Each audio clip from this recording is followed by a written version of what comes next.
was like, I don't really know his name. I don't really know where we're going. I've got an address, and then we showed up and I'm like,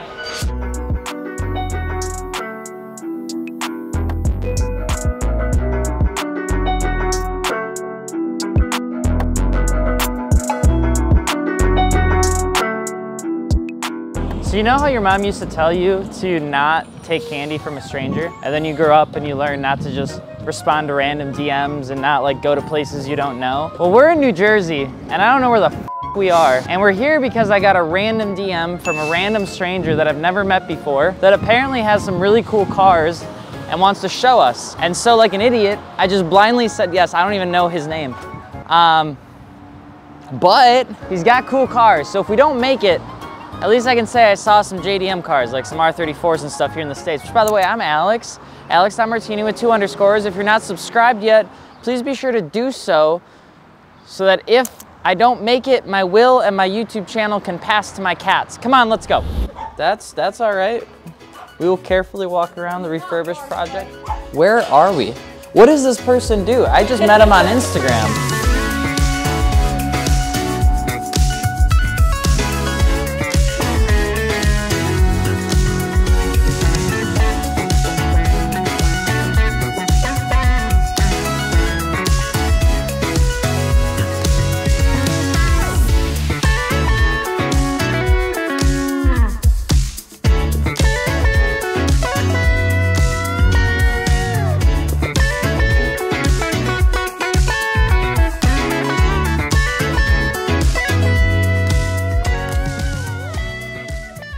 How's it going, man? I'm Alex, by the way. What's up? Yeah. Did you just pick this up? Yeah, it just got here, so I was preparing it, and then the car's probably hasn't been driven so hard in like a year, so probably just went. Just going through its paces. But yeah, this one was, you know, driven by Paul Walker. This was the first GTR ever to be imported into the United States by Kaizo, that company Kaizo that did the blue movie car. Yeah, so he imported all the Skylines back in the day for Paul Walker. And then Paul Walker's car actually blew up at the track and he needed a new engine in his Motor X white one. And he ended up taking this and driving this for a couple months and taking this on the track, and you know, there's pictures and stuff of him driving on the track. And this car only has 6,700 kilometers, so. Really? Yeah, and it was painted, she was telling us that it was painted black, then painted back to red. Yeah, so it was painted black because back, you know, a long time ago, the government was after this car. And then they painted black to kind of conceal the identity. And then it ended up, Darryl went to court, they fought it, and they ended up dropping the case, and then the cars that were still here were grandfathered. And how many grandfathered cars are there? Do you know? I mean, maybe a handful? Motor X probably did about 12, I think, 12 or 13 34s. And then, you know, a handful like the Kaizo cars, there's probably only 2 that I know of that are here in the States still. So less than 2 dozen. Yeah. Of them were grandfathered in, and this is one of them. Yeah, this is one of them, so. And now you have it. Look at that. Now I have it. No, well, there you go. And then this one is the first Millenium Jade M-Spec tuned from Amari factory. This was actually built by them. That's cool. Right. Date of October 2002. Yeah. That was built. And then it's the S1 package.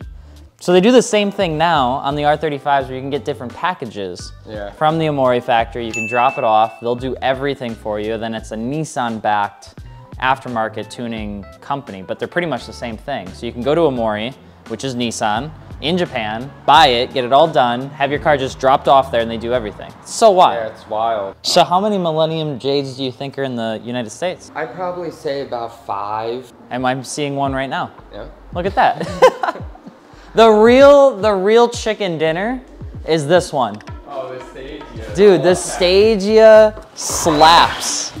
Yeah. It's so cool. It is. I mean, this is, I go camping, like I take it out when we go like to like a festival, like a 3-day car festival. I took it last year to Grid Life. Yep. And it was great.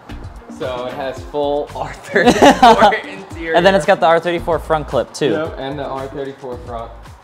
That's so neat. So which one's your favorite out of all of them? My favorite, to tell you the truth, is probably, I would say this, just because this was like one of my first 34s that I got. And this is, you know, this is going back 10 years ago. People didn't even know what this car was, you know. I paid pretty cheap money back in the day, and now the car's, you know, 7 figures, you know. Yeah. How long have you had this car?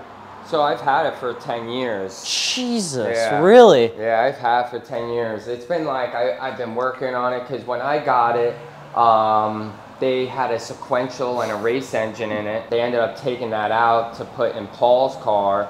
So I kind of bought it at like kind of like a shell, but not a shell, like just missing the engine and transmission. So at the time, 10 years ago, you could just source an RB26 R34 engine and trans, and I paid like $7 grand. Now, yeah, just the engine's probably like 15, 20 grand now with the markups now. So you have Millenium Jade, NER, R34, Stagea, essentially with an R34 front clip. One of the few Paul Walker kind of import issue cars that came out clean.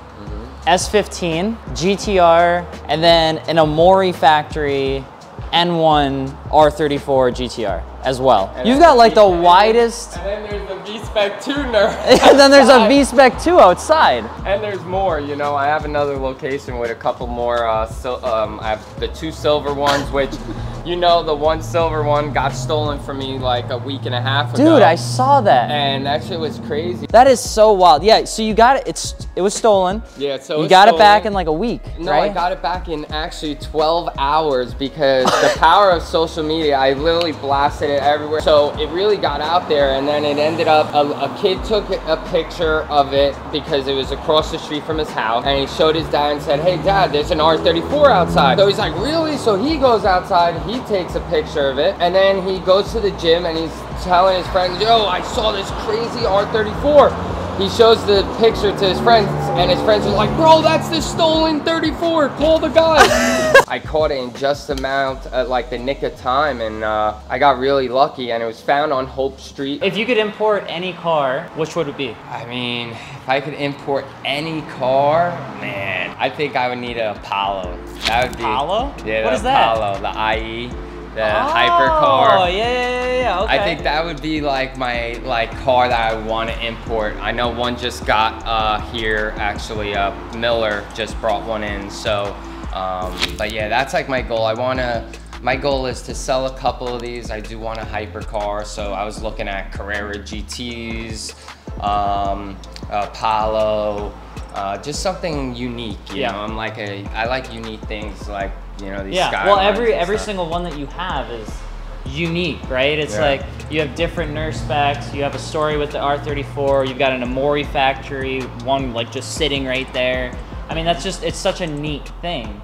And I'm gonna be really honest with you, when we were talking on Instagram, I was like, you know, my mom taught me to like not just show up to random people's houses that I don't know and meet people that I don't know. And I told Giles, I was like, I don't really know his name. I don't really know where we're going. I've got an address. And then we showed up and I'm like, I don't know if this is a fire truck station. We might lose kidneys. I'm not entirely sure what's happening. And then just to see this here is insane, you know? So don't listen to your mom. Go hang out with strangers.